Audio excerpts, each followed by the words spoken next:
an interview.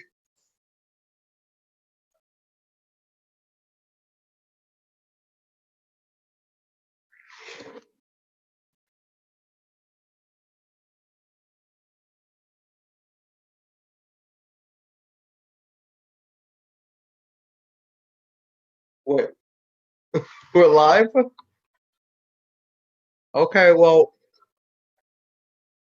oh no. Okay. Um, so, so thank you for joining us today. We're not really supposed to be live right now. I'm gonna tweet out the stream and post the stream. Everybody, please wait.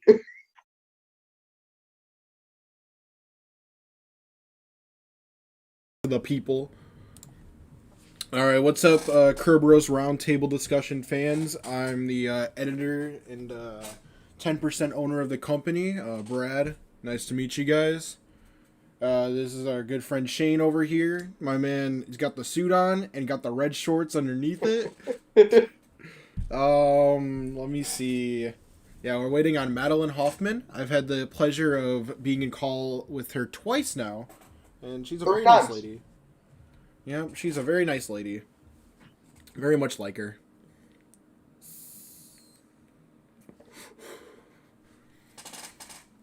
Let's see. Yeah, no, this is like the new tradition. The before show, before the guest gets in here, we got to talk to the people for a few seconds.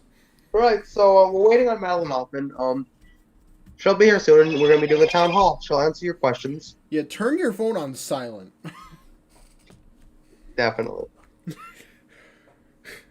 think people are gonna get tired of hearing the Motorola text notification sound. I would ask you to call my phone so you could hear my ringtone, but it would be copyright infringement. So we're not going to do that today. Yeah. No copyright infringement on the ground table. We will never get a copyright strike. Absolutely no copyright strikes on the round table. Oh, I'm getting a call from Madeline. Oh, I'm getting a call from Madeline Hoffman right now. Oh, it hasn't come through. Give me one sec. Let me have Brad send over the link. My Wi-Fi here is terrible. So let me have. Yeah, let me do that. Okay. Yeah, let me give him your email and he'll send over the link right away. All right. Same Yeah. email. Yep. Send me the email. And I No just gotta problem. send over the Zoom information. Yeah, let me give you her email. I'm just gonna give her the meeting ID and passcode. Looking for the link. Give her the link. All right.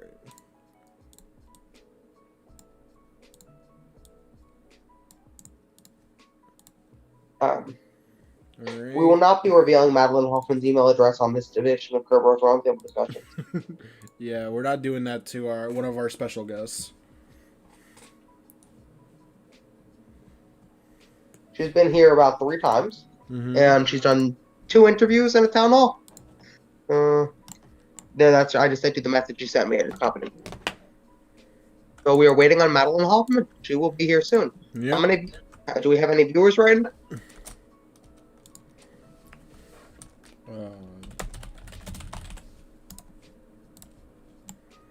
Let me send it to her right now.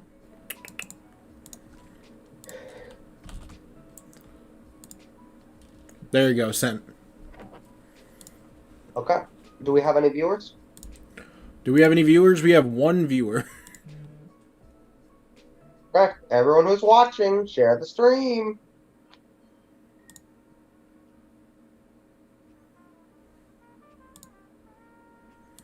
All right. Let's see. Anything back on here? All right.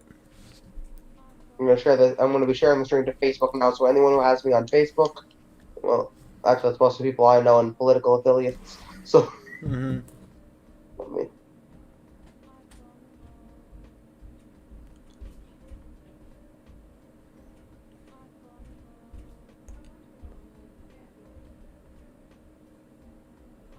I'm Hoffman, the Green Party candidate for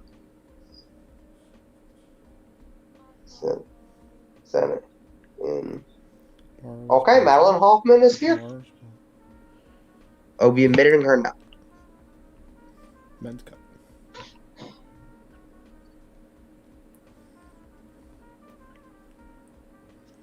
Okay, there we go. Madeline, we're live right now. Brad accidentally started the stream. Yep, it happens. Happens to the best of us. Okay, so here I am. Yep. Hello, Okay. Madeline. It's nice to see you Yeah, again. nice to see you too.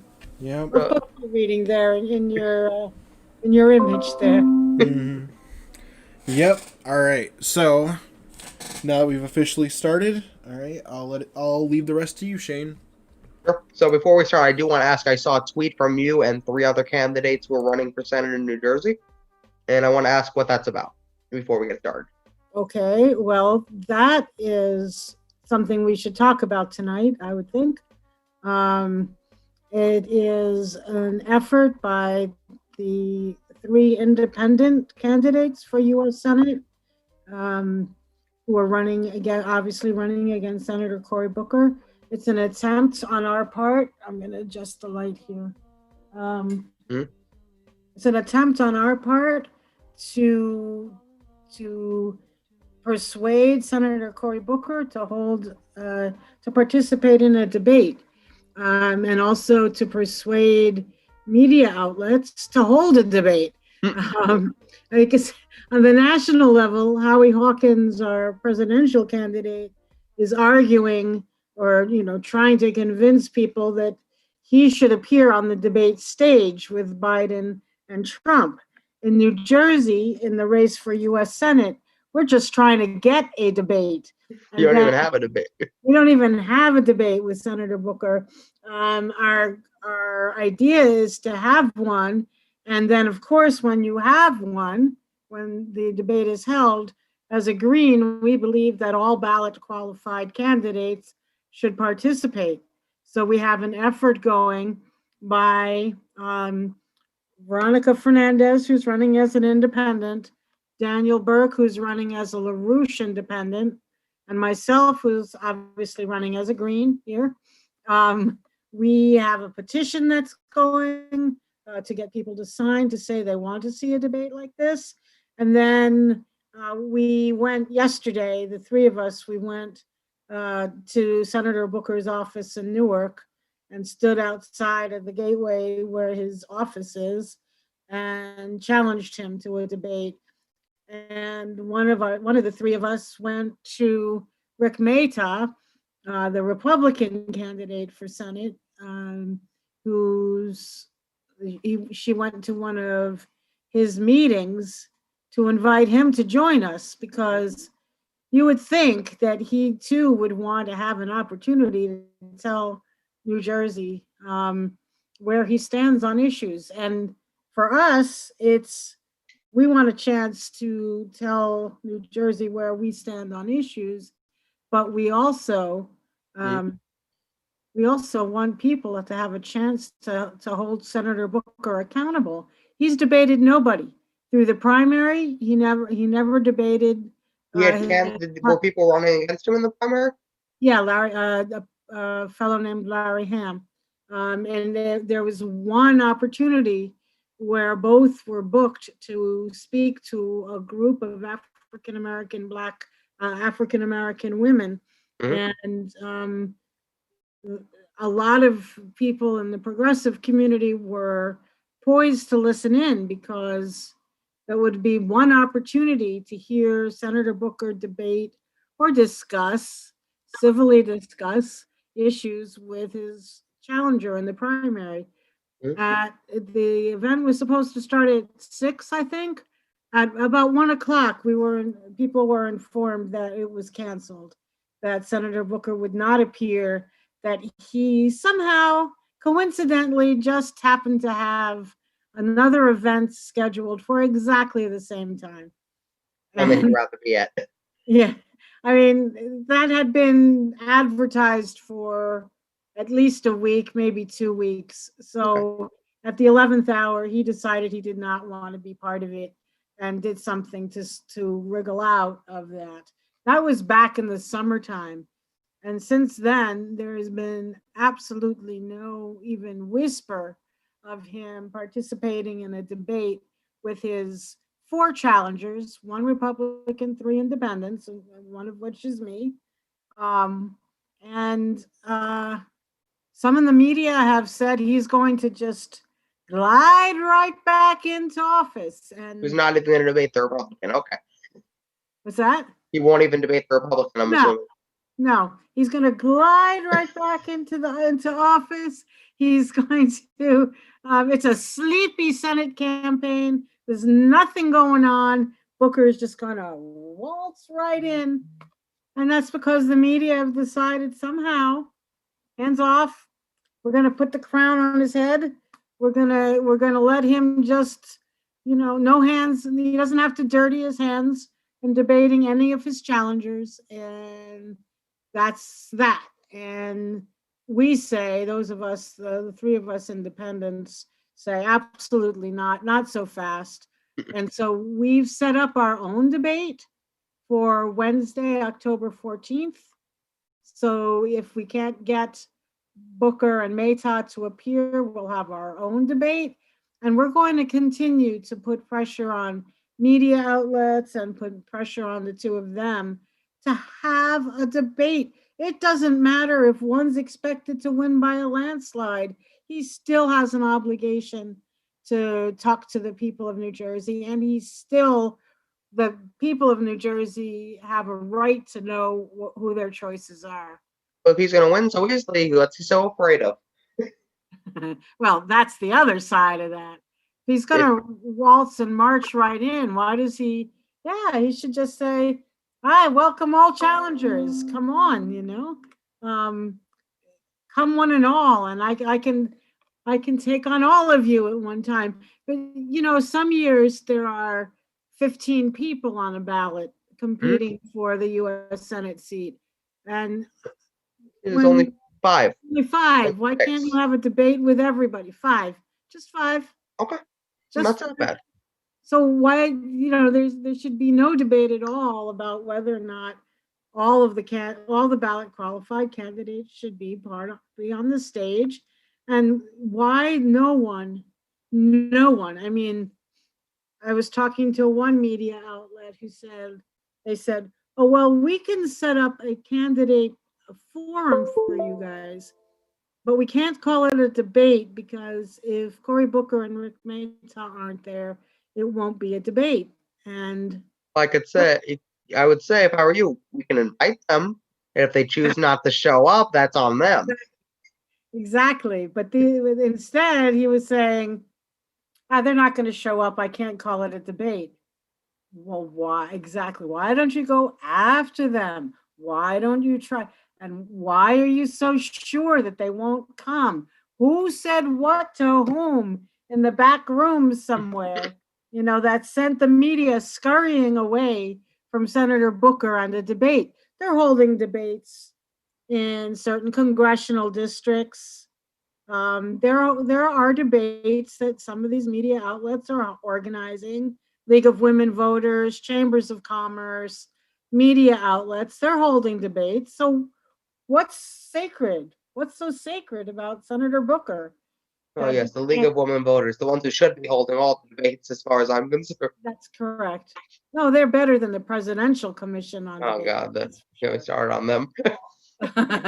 No, but and recently, Donald Trump is saying he won't debate if it's virtual. He's like, I'm gonna have a rally with COVID. Yeah. But ridiculous. We need to have a debate. Everyone should be invited to have a debate, and like with the presidential debate, they set up that free and equal debate. Not even all the candidates were invited to that. I think more candidates should have actually been invited to that. There are more candidates who are running. I think everyone should have a chance to be in part of the debate because the debate is the most important thing. You need to hear everybody's position. You need to hear what they have to say. I don't know if you saw that debate from the Fair and Equal. Saw parts of it last night, I think it was, right? They invited the night before. It was last night. They invited 10 candidates out of like 15 candidates, and 15 with ballot access, I would say. So 10 candidates with ballot access were invited. There are 15 with ballot access, and 5 showed up. Oh, well, they should have, I guess perhaps they only invited those that were on the ballot in enough states to. Oh, they forgot a couple who were in the ballot in enough states. to conceivably win. I mean, Mhm. if all other things being equal. Yeah, I mean it's a dilemma sometimes because especially when we're organizing it ourselves here in New Jersey, Mhm. we don't agree with it. I don't agree with Mayta on anything, but probably, and but the idea, and I have some disagreements with the independents as well. You should be able to debate that. But if you start eliminating anybody for whatever reason, what's that? I said that's Say why that you have again? to debate, where you can Yes, discuss where you agree and where you disagree. exactly. And if you start saying, well, we can't have this one because his eyes are blue, then somebody's going to say, we can't have her because her hair is gray. I mean, you can't start coming up with reasons to disqualify people, or, then somebody would have a reason to disqualify everyone. So, better than that is for everybody to be qualified and invited. So, um, that's where we are with that. And we're asking people to, if they have Twitter, to tweet, at Cory Booker, saying, where are you? Why aren't you debating? We're asking for New Jersey TV to be tweeted. We're asking for the New Jersey Globe to be tweeted. We're asking for not in the spotlight, Spotlight New Jersey to be tweeted, um, League of Women Voters, whomever, colleges who could hold a debate, whomever could conceivably put together a debate. We're asking people to do this because pressure can work. Um, and like I said, the three of us were out in front of Senator Booker's office yesterday morning, and Yeah, I saw the picture. yes, we had a video and we had photographs, and I'm we are. assuming he didn't greet you. No, and we did have somebody from his office come down because they knew we were there. But when the person from the office found out that this was campaign related, the person went right back upstairs because they have to have a separation between official business for the Senate office and the campaign. It's the two different things. They can't mix them. Um, Yeah. I would say, why so, don't you call one of his campaign managers? We'll talk to them. well, that's the next step, a campaign manager, a campaign office. We think he may have a campaign office in Morristown. We're going to find out. We're going to go where we can actually talk campaign business and see what we can do. Um, the fact that, our hands kind of just go and we try to they slide right off his back, or we did a meme up with Cory Booker with a crown on his head because the media are already anointing him Mr. Senator for the next 6 years, and that's the other side of it. It's not a 2-year position; it's a 6-year position, and he's going to, unless something changes, he's going to be reelected without an opportunity to tell people where he stands. And there was one questionnaire I fill out just about every candidate questionnaire that I receive. Mhm. And one was on mother mortality in New Jersey, Mhm. which it's a big issue. Where women who die in childbirth, and of course, New Jersey is one of the states that this group of doctors is targeting for education on this issue. And I filled in the questionnaire and I saw it posted on their website. Who did not fill out his questionnaire? Cory Senator Booker. Cory Booker. And this is an issue that, like COVID-19, it impacts African American, Latino communities, poor communities more. Did the other Uh, campaigns fill out their questionnaires? a couple did. But he Maytot didn't. did, but he did not. No. Mayta, I think it was only Mayta and I who filled ours out. There might have been one other, but it certainly was not, definitely not Senator Booker. And I said, you know, You're the senator now. You should really fill that out. you can't even fill out a questionnaire. You can't fill out a questionnaire. You don't want to participate in a debate. What is this? He's busy Who trying are to you? push Biden down everybody's throats. Yeah, well, that's the other side of it, you know? Why don't any of us have a chance to hold you accountable for anything that you've done or not done? You Why can, can't we talk about it? one of the things, I'm not sure if you saw the video where him and a bunch of other former candidates were in a thing. I wish somebody corrected him because the thing he said was the reason people don't vote is because they're privileged. That's And right. That's right. You know, he did get some pushback on that. And one of the reasons people don't vote, it's actually pretty much the opposite of that. People don't vote because they don't feel they're being represented. exactly. Now I was expecting Bernie to say something, but then I remembered he's kind of signed a unity pledge and he can't speak out against them anymore because Right, he's not running anymore. So then no one's there who's able to hold him accountable. The right. only one on the call who might have done it is muzzled. Well, I do think people in the media did. I think Crystal Ball held him accountable. Well, she's a Maybe real someone else. journalist. What's that? I said she's a real journalist. Dale Right, Rising does a lot of great reporting. right. No, and she did hold him accountable. If you don't vote, it's because you're privileged. I always loved the title of this book that was written by Jim Hightower. You familiar with Jim Hightower from Uh, Texas? yes. Yes, he wrote a book that said, if God had wanted us to vote, he would have given us candidates. So, I mean, that's the other side of it. I completely understand people not wanting to vote um, because they don't feel anybody represents them, and they also feel that their votes don't count. So because of the electoral college, and so you have a lot of things that are working against people voting. And this year, it'll be interesting to see how this year goes with it all being mail-in or predominantly mail-in. It'll be interesting to see how how people respond. Okay. If you're ready, we could start. I have some questions that were sent in. Okay. Um, do you want to start with something about COVID, healthcare, science, peace, police?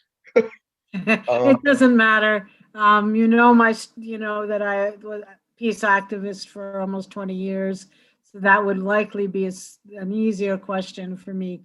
But no, it's up to you. And do you Yep. think did more than one person send in a question on a particular topic area? 'Cause Yes. that would be a place to start.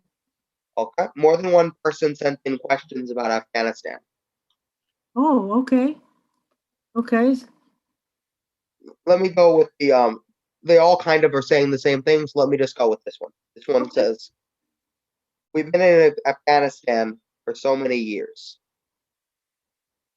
We're not doing anything productive there. There's no end in sight. Would you support legislation that would remove us from Afghanistan? Absolutely. And I would support it, the removal of troops from Afghanistan as quickly as possible.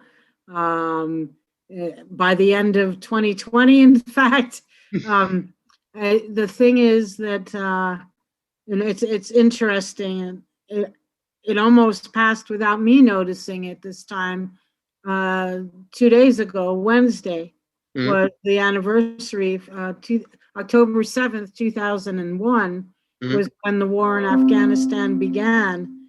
And October 7th, 2020 would be 19 years later.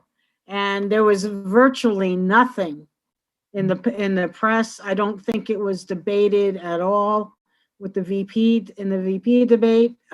It's a non-issue for the elite in this country, but it is a real issue for the rest of us. And we've been spending so much money in Afghanistan. It was illegal for us to go there in the first place. We're not doing anything.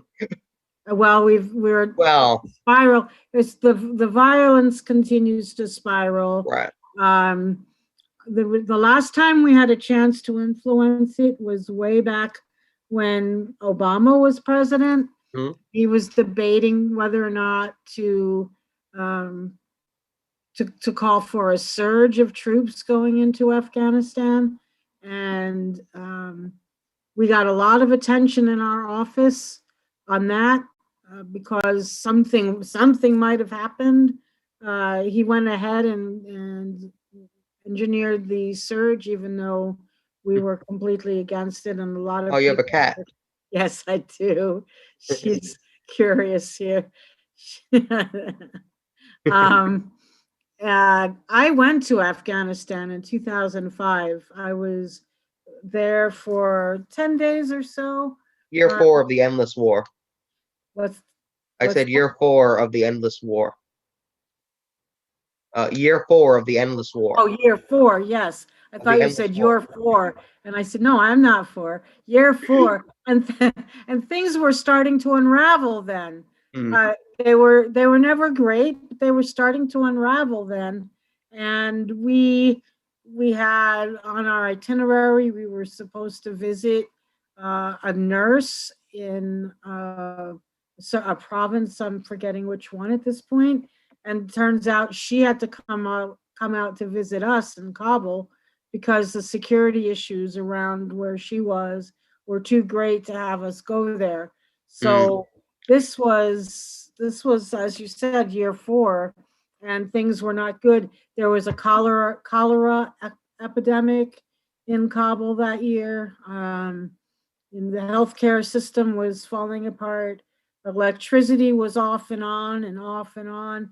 The cholera epidemic was due to open sewer lines. And, if our presence in Afghanistan was meant to help the Afghan people, it just never happened. The Afghan people, the women, everyone, they just want peace. They Mm. just want peace. They want to go to there's cultural centers, universities. There's a lot to the Afghan people that we never see on this side of the world. The women are stronger than anyone in the media make them out to be. In any case, we're long past our welcome there in Afghanistan. We did what we well, if you listen to the media, we did what we were supposed to do. Osama bin Laden is no longer. There's absolutely no reason to be in Afghanistan now. There never was, but that's one reason why people are trying to eliminate the authorization to use military force that was agreed to on like just a few days after 9/11, a few weeks after 9/11, that gave the president the right to wage war anytime, any place, anywhere, if Mm. he could tie it to Al Qaeda. Um, that's been used at least 40 times since around the world. We don't need that anymore. It's bringing us into places where the American public don't even know we are. Remember a couple of years ago, Niger, or Mm. when the servicemen were killed in Niger, and people said, "What are they doing in Niger?" Niger. People, we don't know where our troops are, and it's time that we bring them all home. But definitely, I would support legislation to bring home the troops from Afghanistan. I would bring home troops from these other places like Yemen, Syria, Oh, well, we'll Libya. get to a question about Yemen in a second. Okay. Okay. I'd bring them home. I wouldn't move them elsewhere. I wouldn't move them around playing, Russian roulette. Okay, out of Afghanistan and over here. Um, uh, yeah, I mean, that's a kind of a long answer, but I think questions like that deserve long answers. I have 2 cats. There's another one playing around behind me. Fun. Yeah, I got 3. Okay. So, yeah. We'll get to a question about Yemen in a second. Oh, here Okay. it is. Oh, Although, did they actually succeed did they succeed in ending the conflict in Yemen? Did Bernie and Michael Lee succeed, or is it still actually going on and they failed? Still going on. It's still going on. Okay. So At this one, question at is still one, relevant. yeah, at one point, the U.S. Congress had said no more arms sales to Saudi Arabia, and Donald Trump vetoed that. So Mm. the opposition was increasing to our presence in Yemen, but it remains at the same level. Okay, so this question is still relevant. Yeah.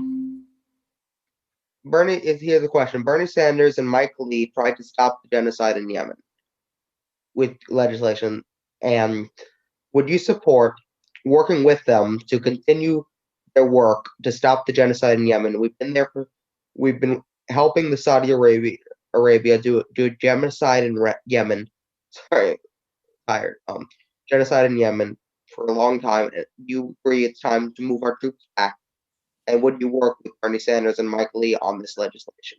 Yeah, sure. I mean, I think it's important to have people in the U.S. Senate who are going to pull the Senate even further away from imperialist wars, because right now there are a couple of people in the Senate and a couple of people in the House who have taken pretty strong positions.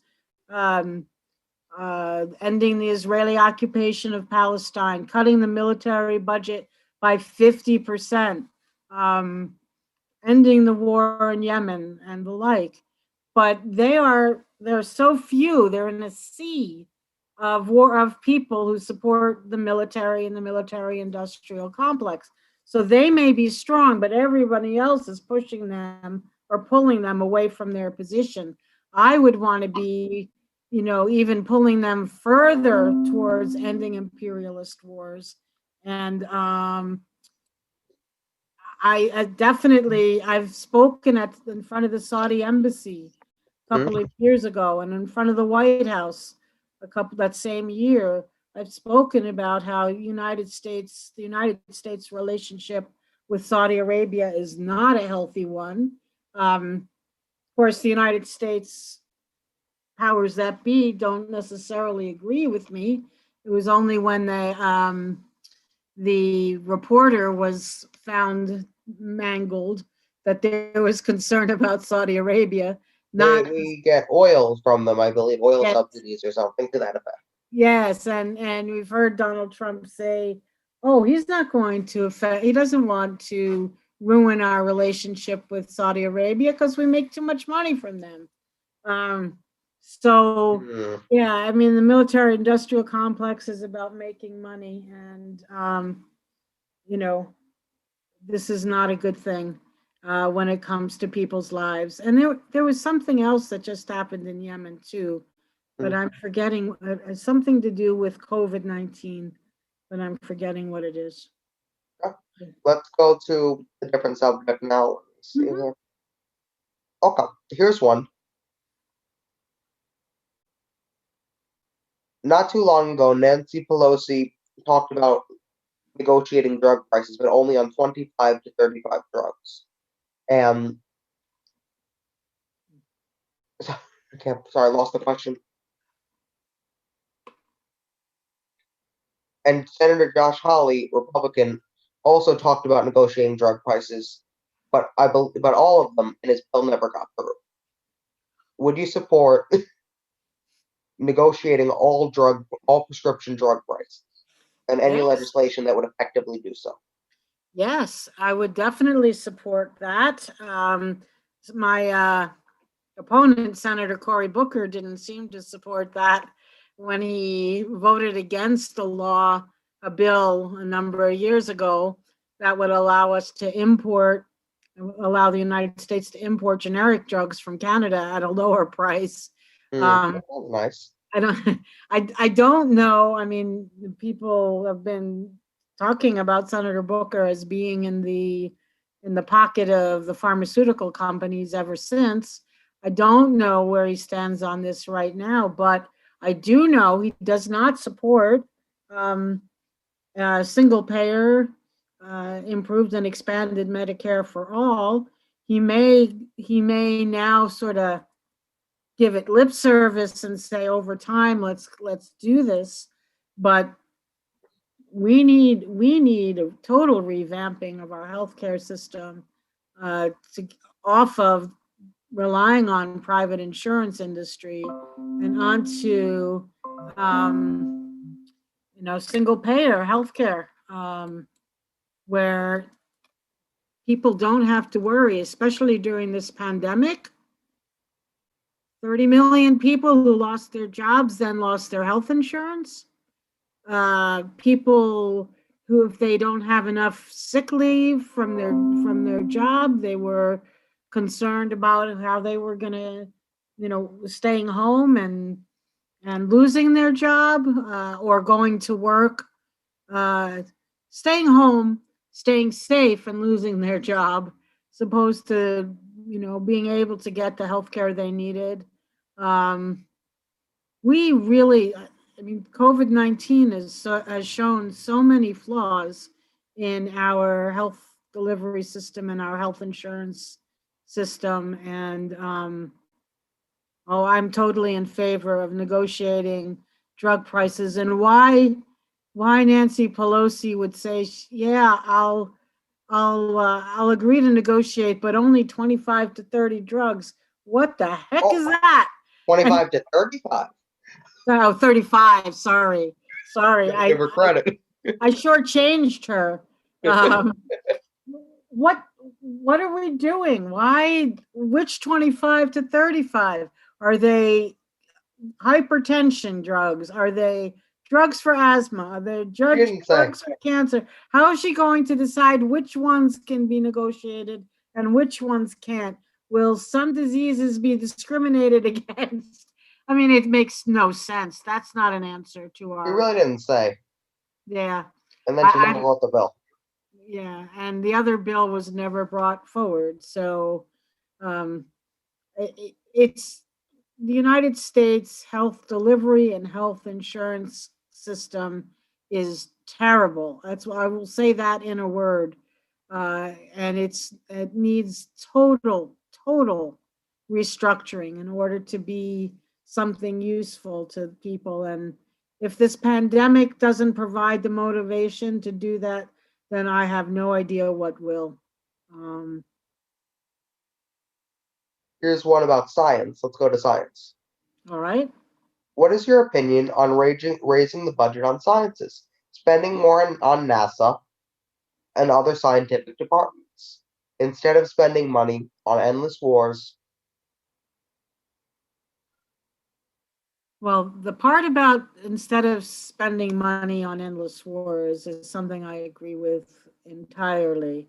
The part about using some of the money saved to expand NASA, I have my doubts about, because NASA and the military often go hand in hand. Things that NASA develops can be used for the military. So I would want to make sure, if it were for NASA, that NASA was spending money on things that would benefit everybody, and wouldn't lead to either different kinds of weapons or war in space or weapons in space or anything along those lines.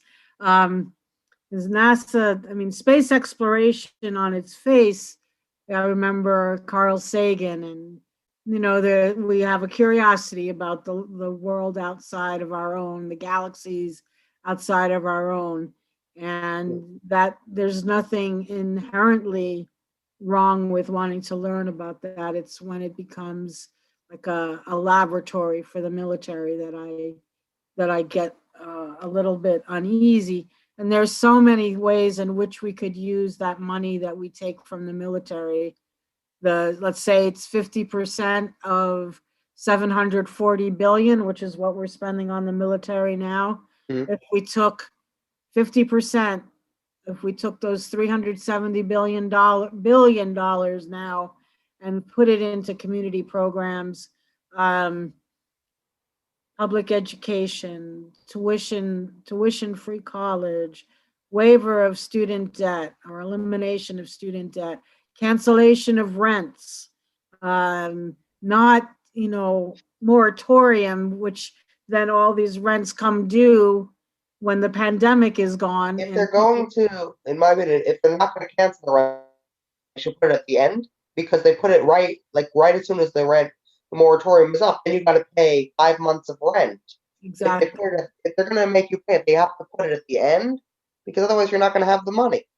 No, you're not. And most people, I mean, if people had the money to pay rent for 5 months beforehand, they wouldn't have needed a moratorium on evictions, because Be in a much better place. they would have had the money to keep them exactly where they were. But the other side of that is the idea of universal rent control. Um, I know not everyone agrees with this, but I believe that we need to, just like the subsidized housing, that as a program hasn't necessarily worked as well as it should, where there was a provision that said you can't spend more than 25% of your monthly income on rent. There should be some kind of formula like that that says, rents are only 10% of your income or whatever the affordable level is. And then they stay there, because you don't necessarily get raises every year. And if your rent is going up every year and you don't get a raise, eventually you'll get priced out of where you are. And that'll create this kind of problem. So we need a restructuring to allow the majority of people to feel safe and secure with wherever they are living. And that goes for mortgages too. I mean, the mortgage payments at this time should be on hold, should be frozen, and then canceled because how are Government could people pay for going to that. pay? Sorry, Shane, go ahead. I'm going to say, with the money we gave out for the bailouts, we could have paid for those mortgages. Yes, that's right. I said, here's 5 months of mortgage payments for everybody. Well, yeah, and whatever happened, I was talking about this morning. The CARES Act, the one that gave us all the initial subsidy back in March and April, and the Congress has been fighting about that ever since. And I think you and I spoke about this once, where I said Cory Booker made it really clear when he said he was co-sponsoring and supporting that bill. He said, but it leaves out lots of people. It leaves out immigrants. It leaves out some students. It leaves out the homeless. It leaves out some other people. He said, but don't worry. He said, we'll take care of it. We'll take care of that with the next bill. Mm-hmm. It is October. It is almost the middle of October. There is no next bill. So what I said back then about how I was not at all pleased with how he just said, well, it leaves, but it's a good bill. How about you hold up the bill until they make some concessions? A little longer. It's not going to help much anyway. So say, hey, I'm going to hold this up.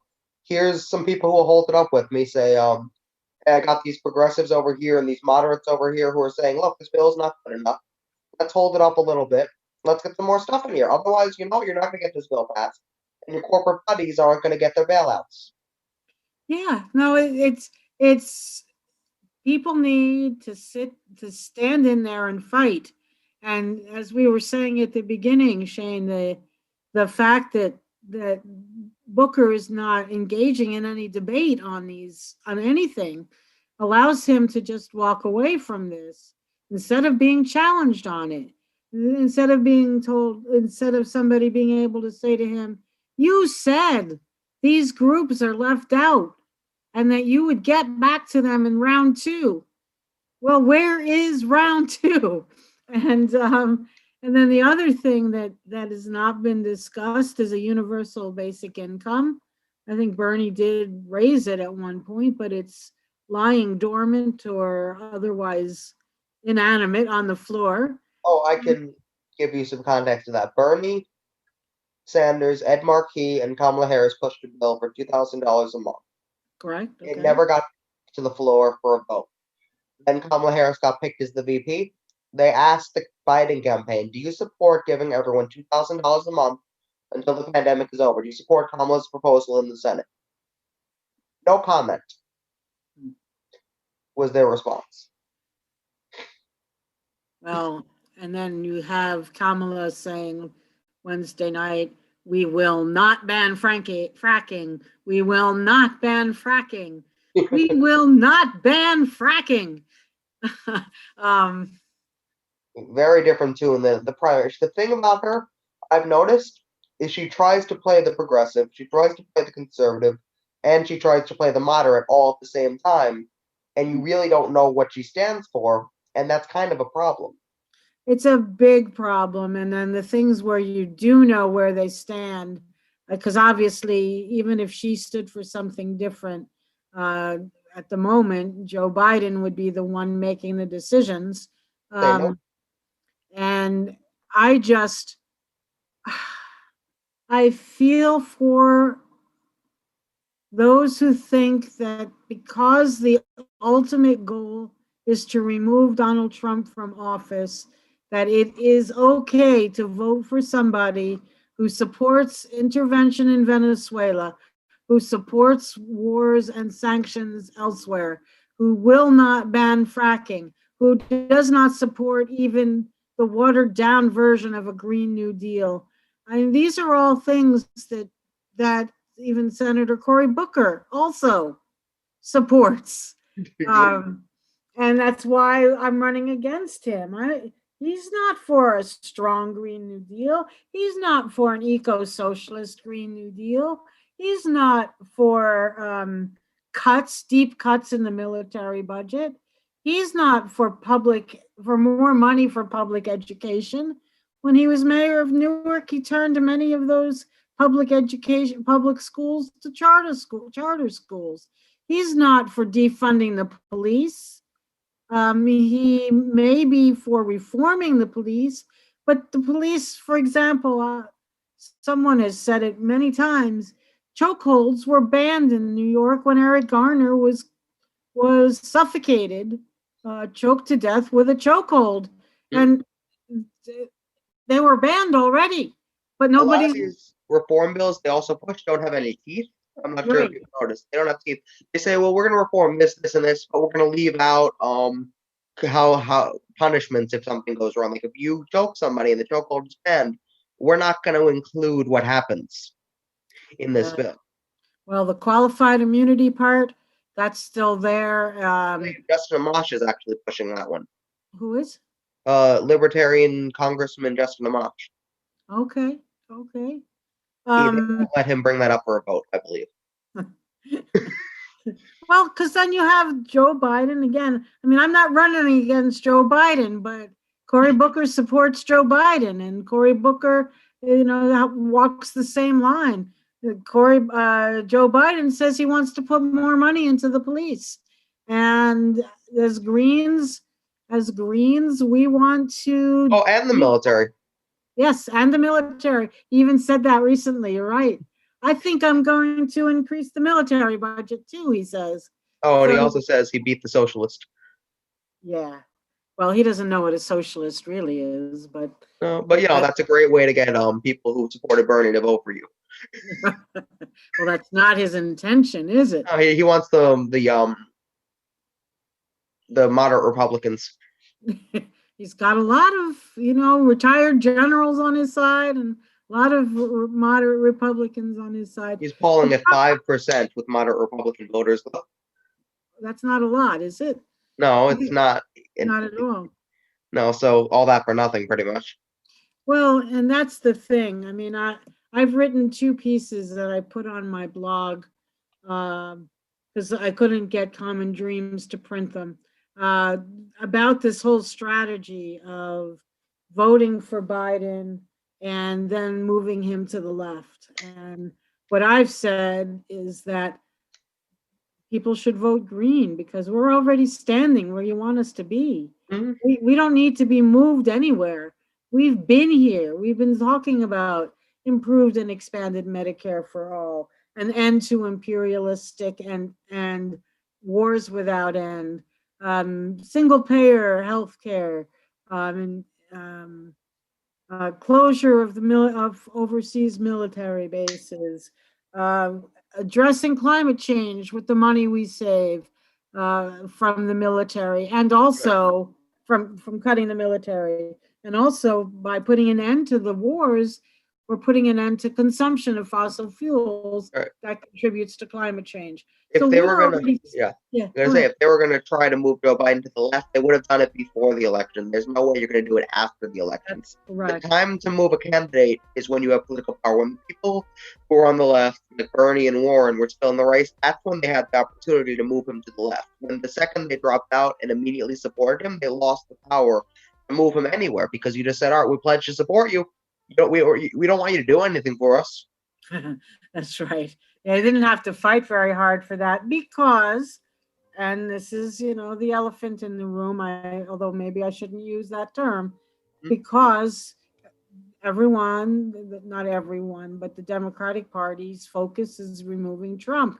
And this is where it can get frustrating as a Green because the policies people support get thrown out the window in this scenario of just trying to remove Trump. Mhm. The things that they want, that people want, aren't being discussed. Um, and you know, if Biden also, what about the Black Lives Matter Oh, movement? you're pro. Okay. Oh, he hasn't talked about them. Hmm? Oh, I said he has not mentioned them at all. But No, let's but get to the next question if you're okay, if you're ready. okay, I'm ready. Here's one. What does defund the police mean to you? Because Oh, defund the police has many different meanings. Some meanings include destroying the police and removing them entirely. Some include significant police reform and removal of money from their budget. Which version do you support? Which reforms do you support with it if you support keeping the police? And would you fight to implement this as a senator? all right. Well, defund the police to me means significantly reduce the budget, the budget line in municipal budgets, and take the money out of the police and put it into schools, recreational facilities, um, uh, infrastructure repair in the city, social work, all the mental health kinds of facilities, everything that can be brought to bear to help make a community safer for and more comfortable and more secure for everybody who lives there. The strongest defund the police advocates do believe in abolishing the police altogether. Um, I am. I think there's still probably. Well, I. It's a hard one because look what we're seeing. Look what we're seeing. Even in To this, do what these Camden, New Jersey did, they created something else from the police. Is that like right. they kind of disbanded them and hired some of them back and then created a whole new system? And I think that's what we need. I was watching today, been following the Breonna Taylor story for since it broke, and today I saw the body cam footage of the Hmm. police who came into Breonna Taylor and her boyfriend's apartment after she was shot and killed, and the police went in. There were maybe six or seven, five or six. I couldn't really tell because some areas were dark and some were light.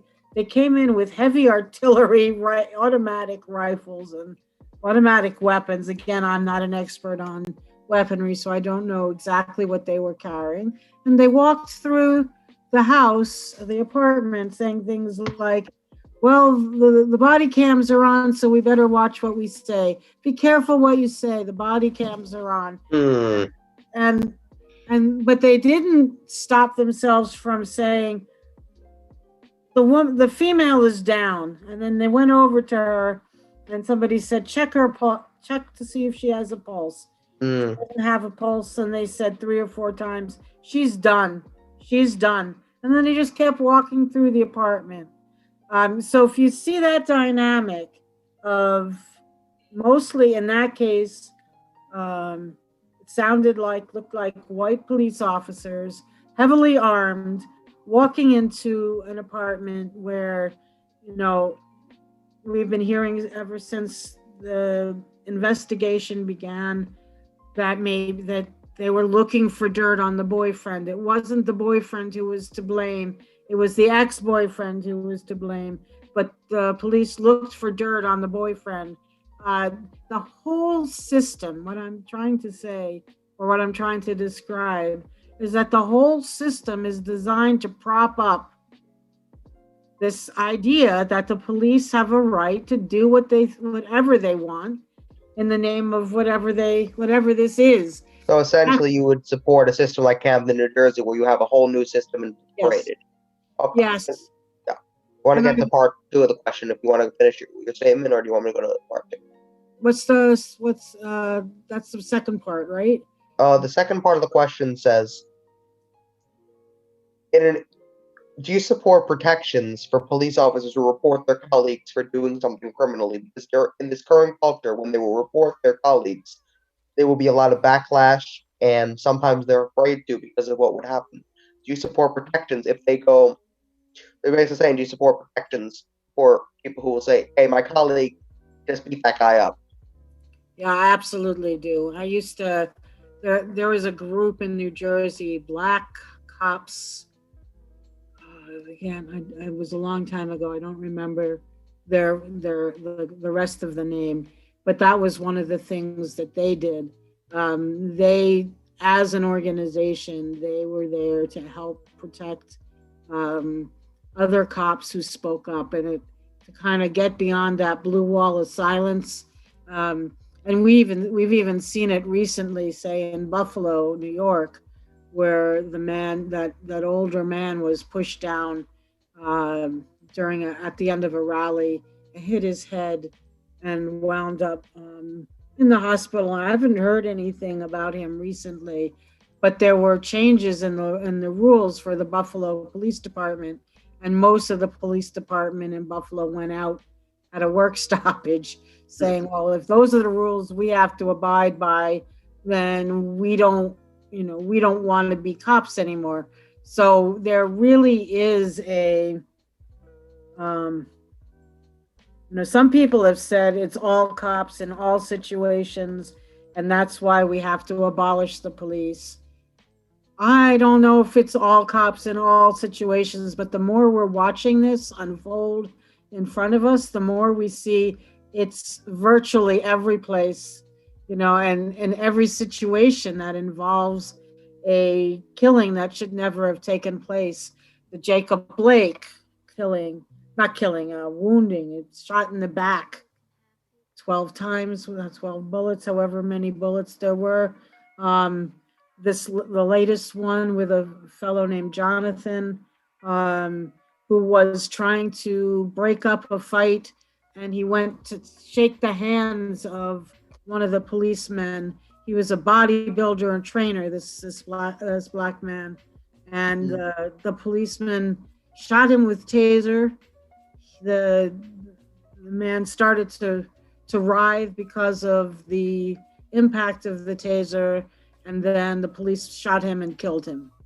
That's ridiculous. Yes, it's over and over and over again where Black men and women and children aren't secure in the face of police. And if it's not every policeman, there's enough, or woman, it's happening so often, and it should, at this time, with all the attention being focused on what's going on. It shouldn't be happening the way it is, but it. Oh yeah, I was on a podcast this morning. There's a rally in Kansas City, Kansas today because there was video footage that emerged of cops putting their knee on the back of a pregnant woman. And so there are people who are calling for the resignation of the police chief there. And so it's happening so frequently in so many places. It really demands that we take another look at how this is being done. And then while we defund, we also need to demilitarize.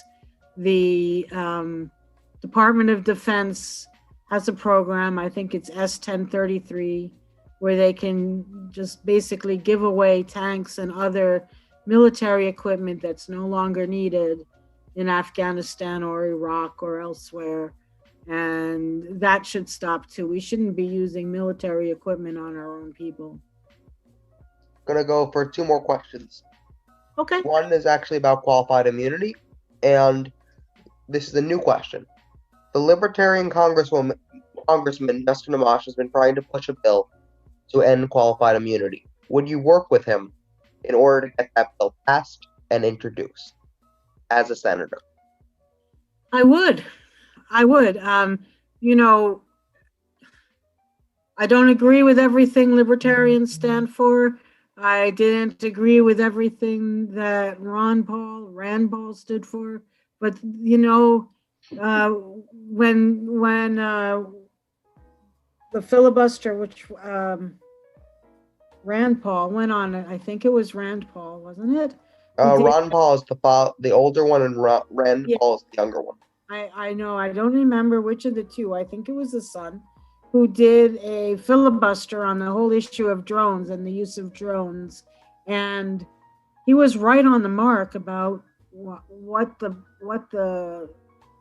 problems were, the flaws were with using drones.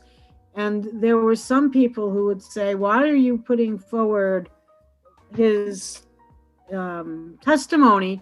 Because he's a libertarian and he doesn't have a good position on so many other things. And I said, I know that, but on this, he's good. And so as a US Senator, you know, my goal would be to protect civil liberties, protect civil rights, to end these illegal imperialist wars, to eliminate qualified immunity so that the police who were found to do something wrong would be held accountable for it. You know, what my principles are, or what the Green Party 4 pillars are, those principles and the 10 key values. If somebody in the Congress is willing to work on those, someone in the US Senate is willing to work together on those, on something that falls within those 10 key values or 4 key pillars, I would have to work with them. I mean, the idea would be to try to change the direction this country is going in. And if I could only work with Greens until there's a revolution and everybody in Congress or in the Senate is a Green, I'm not going to be able to work with Greens. I would work with the Greens in the community and Greens outside of the US Senate, but I would need to work with allies within the US Senate. Republicans, libertarians, socialists, Democrats, I guess. Progressives, yeah. Well, those might be your strongest allies, honestly, in the Senate. You have to define what that means, but I'd rather define it by policy than by party, and that's kind of how I would look at this election coming up or any subsequent elections. We're to a point where we need to look at the policies, not the party, because the parties, at least the Democrats and Republicans, they're not taking us where we need to go. You mean the Democrats and Republicans? Yeah. I mean, we're just not going where we need to go. And in fact, I don't know if this is one of the questions, but I certainly believe in ranked choice voting. I really am curious to see what happens in Maine. I've endorsed Lisa Savage. She's endorsed me. Um, Once we open things up a little and we can vote for our first and second choices, we get out from this bind of, well, if I don't vote for Joe Biden and Donald Trump wins, I'm going to be kicking myself forever. Or if I don't vote for Cory Booker and Rick Maytaw wins, I'll be kicking myself forever. If we had ranked choice voting, that may not be the case. That would not be the case. In fact, I had somebody, admittedly with a more progressive audience, he did a ranked choice voting, kind of a straw poll, ranked choice voting, and it was so exciting. There were 70 people who voted, and I won. I didn't win the first round because I didn't get more than 50% of the vote, but little by little by little by little, I saw the numbers grow. And the last one, it was very close, but I still got more than 50%, and Cory Booker got less. Now, of So course, you beat Cory Booker. yeah, it's probably the only time I'll beat him. But ranked choice voting would make a difference, because then people wouldn't have to worry that Donald Trump or whomever their least favorite of the politicians are, they wouldn't have to worry that that person would get elected. And I mean, We're it still coming is. up Yeah. on the 9 o'clock mark, and we want to just find out, where can people find out. We're going to go the same question I always end with. Where can people find out more about your campaign? Okay. People can go to my website, hoffmanforsenate.com. People can donate at hoffmanforsenate.com/donate. They can donate at They can volunteer at hoffmanforsenate.com/volunteer. We've got lawn signs we're distributing now. We have 750 lawn signs to get out there. We still have some left. You can email me at Hoffman for U.S. Senate, all lowercase and no spaces or underlines or dashes. Hoffman for U.S. Senate at gmail.com. I have a Twitter page and I have an Instagram page, some variation on Hoffman for Senate. I don't like to give those out because I don't remember them off the top of my head. They're similar but different, but you can search for Hoffman for Senate and find them. Okay, so thanks for coming on again. It's my pleasure. Sir, Brad, if you could stop the stream. Brad?